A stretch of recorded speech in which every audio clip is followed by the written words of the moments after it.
Good morning mga friends. Ngayon po magre-reband tayo ng super curly na buhok. Hindi naman siya kinky, super curly lang.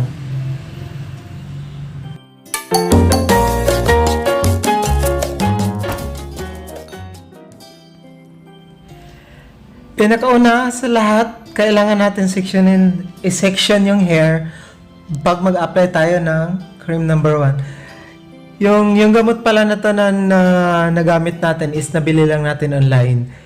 In the future, magagawa ako ng mga review about sa mga gamot na to. Sa ngayon, tignan nyo muna yung ganitong procedure ko.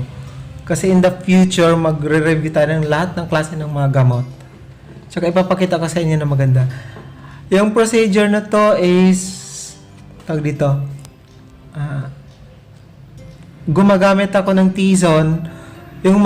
Huwag nyo po always makakalimutan maglagay ng cape, magnetic cape, mayroong air cap, tsaka always gumamit ng section para ma-apply ng eksakto at pantay-pantay yung cream number 1. Kasi importante yung pantay-pantay na pagkaka-apply ng cream number 1. Kahit na makapal yung hagod mo or yung kuha mo ng buhok, pero kung masisigurado mo naman na pantay-pantay yung pagkaka-apply ng ating mga cream number 1, walang problema yun.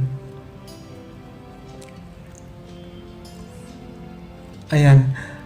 Para makasigurado ka na talagang mapa-apply mo ng maigi, wag kayong mag-apply ng cream number 1 kung hindi kayo naka-section.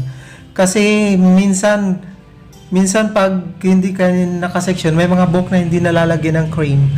Kaya minsan makikita mo yung result ng reband natin, may mga iba na well done, meron naman iba na hindi.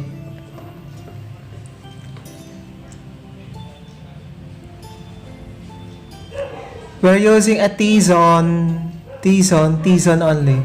Hindi siya quadrant section. Cream number 1, kailangan i-apply natin ng maigi. Ano pala? Pag for example, yung mga ganitong klaseng buhok is dry yung dolo, pwede nyo wag mo nang applyan yung dolo. Pero kung ma-applyan nyo mula roots hanggang dulo, hindi pala mula roots. Kailangan 1 inch pa rin from the roots. Tapos kapag dry yung dolo, tapos na-applyan nyo siya, pwede naman yun, pero pag nababad nyo na ng mga 20 minutes, i-wash out nyo na yung dolo para na hindi siya magdadry ng maigi. After ng mga 30 minutes, kailangan natin suklayin yung buhok, okay? Tapos i-check nyo kung well done na. Ngayon kung hindi pa rin, magdagdag pa kayo ng babad. Pero dapat talaga na nag-check kayo all the time kasi para malaman nyo na well done na yung buhok. Kasi minsan madaya yung hair. Akala natin hindi pa siya well done. Yun pala nasusunog na siya, okay? Tapos pagkatapos natin, magbabanlaw na tayo. Tapos pagbanlaw, syempre i-blow dry muna natin. Kasi yung procedure na to, hindi yung bago natin na yung gel reband at saka yung express reband. Kasi in the future, meron po tayong express reband. I-feature ko rin yan dito. Mas mabilis na yung procedure ng reband natin. Ayan. Pag natuyo na, kailangan natin mag-section ulit ng buhok. Sa pagpaplansya naman, always kung ginagamit yung quadrant section, hinahati ko yung buhok sa 4. Kasi parang mas maganda yung dating pag-4 yung section. Kasi parang pantay na pantay yung pagkaka-iron mo. Siyempre, pag pantay-pantay na pagkaka-iron, maganda, pantay-pantay din yung pagkaka-flatten ng hair.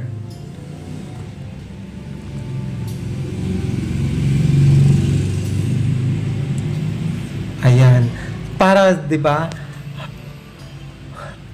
Pangalawa lang po 'yan, pero tingnan niyo flat na kasi perfect yung pagkababad natin ng number 1.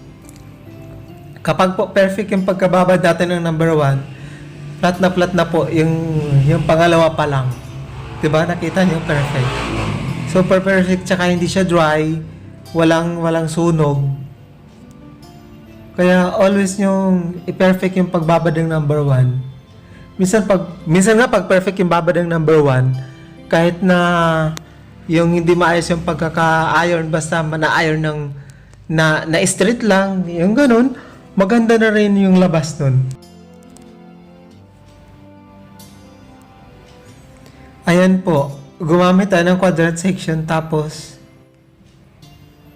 always tayo nagsisimula sa pag-iron sa nip area. Bakit nga ba nip area? Kasi mas maganda kasi talaga unahin muna yung sa may nip area sa may likod. Kasi yan yung, kumbaga, minsan yan yung mostly yung nagbaback jab. Kaya may napapansin kayo.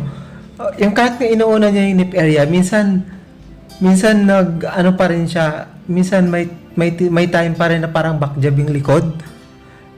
No, di ba? Kasi yung buhok natin na ganyan, nababasa minsan ng pawis. Kaya parang kumbaga pagdating sa mga gamot na immune na siya. Kaya parang hindi siya masyadong naluluto kahit na matagal na yung babad natin sa buhok niya. Kasi parang immune na siya ng gamot. Kasi minsan, lalo na pag yung mga pawis natin may acid. Basta napapansin ko yan pag ganon. O kaya minsan, hindi natin masyadong na-iron ng maigi. O kaya dahil, di ba, minsan nagpapainit pa tayo ng plancha. Tapos minsan napaplansya na natin dito kaagad na hindi pa masyadong maganda yung pagkakainit ng iron. Kaya minsan parang hindi successful masyado yung mga nip area natin. Kaya always natin pakatandaan yun. I-make sure natin. Tsaka minsan pag na-iron na natin yan, yung likod natin, tapos madadagan na ng ibang buhok, o kaya hindi natin mapapansin yung customer nagpapawis, o diba, pwedeng magbalik yung sa may nip area. Pero minsan lang yun mangyayari. Hindi parating ganun nangyayari. Dahil tapos na rin po tayo mag-iron, yung ginagawa na po natin ngayon is nag-apply na ng number 2. Pakatandaan nyo po, kapag na-iron nyo na, huwag nyo na po ulit itali muna yung buhok hanggat na hindi na-apply ng number 2. Kasi syempre, di ba yung structure ng hair is spiral. Tapos, binibreak yun ng rebonding cream. Tapos yung iron natin, pinoform ulit ng flatten yung bagong structure. Kumbaga, straight na yung bagong structure. So, hindi pa siya nalalagyan ng neutralizer. So, marupok pa yun. Kaya hindi muna natin pwedeng itali. Kasi pag itali natin, pwedeng mag-iba or mag-wavy na agad. Mababalik na naman sa pag-spiral yung kanyang structure. Pwede hindi successful yung ating pag-rebound. Ayan. Kailangan po, pantay din natin yung pagkaka-apply ng cream number 2 para maganda rin. Actually, kahit hindi man masyado, basta nalalagyan mo lang ng pantay.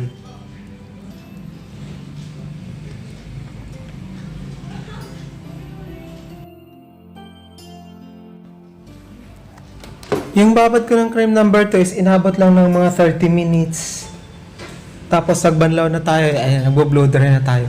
Blow dry pa lang po yan, wala pa tayong kahit anong ginawa. Actually, yung blow dry yan, parang pinapatuyo lang natin. Malalaman mo po kung successful yung rebond pag pagpatuyo mo ng pinakahuli is bagsak na, katulad nito.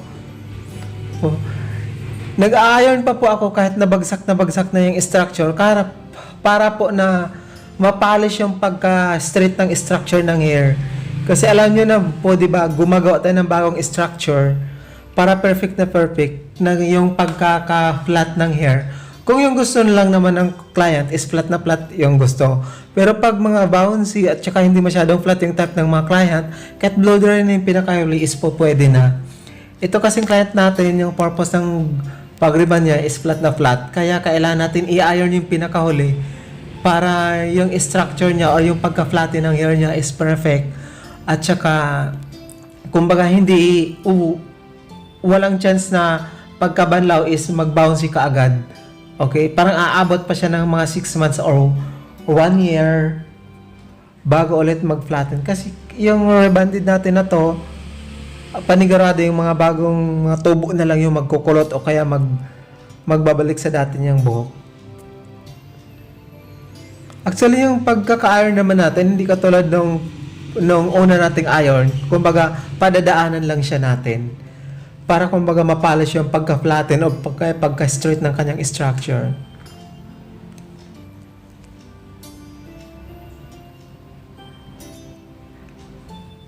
Tsaka kung gusto nyo i-trim yung pinakauli, pwede nyo rin siya i-trim. Pero dito kasi sa buhok ng client natin na to, is super perfect na yung hair structure from roots to tips. At saka walang dry, kaya hindi ko na siya tinrim. Perfect talaga, as in. Magandang yung gamot na na nabili natin. Super perfect. Marami pong salamat sa inyong panonood. Sana po may natutunan kayo. Huwag niyo pong kalimutan mag-subscribe din click the bell button below para always ko po kayong manonotify every time meron tayong bagong video at pwede rin pong i-share. At marami pong salamat sa walang sawa ninyong pagsuporta. Thank you so much.